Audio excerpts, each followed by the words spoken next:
Annamalai joker கிடையாது, Annamalai comedy piece கிடையாது. திட்டமிட்டு தமிழ்நாட்டிலே கலவரத்தை தூண்டுவதற்காக பிஜேபி என்ற கொலைகார கூட்டத்தால் அனுப்பி வைக்கப்பட்ட ஏஜென்ட் அண்ணாமலை.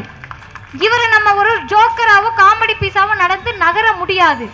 அந்த இந்து சமய அறநிலையத்துறை கட்டுப்பாட்டில் இருக்கக்கூடிய கோவிலோட பேரை சொல்லி அதை புனரமைக்கிறோம், அதை சரி செய்கிறோம் என்று கார்த்திக் கோபிநாத் என்ற ஒரு ஆர்எஸ்எஸ் பிஜேபி காரு ₹1 ₹2 இல்ல, நாங்க கூட்டத்துக்கு வந்து காசு கேட்டா ஒருத்தர் காசு தர்றது இல்லை.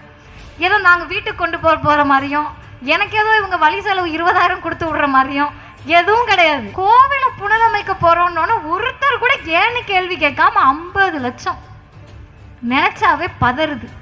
50 லட்சத்தை ஆட்டையை போட்டு இந்த கார்த்திக் கோபிநாத் யார்? இவர் யார்ட்டெல்லாம் கூட்டு போய் காட்டுறாரு? நிதியமைச்சர்கிட்ட கூட்டிட்டு போய் கார்த்திக் கோபிநாத்தை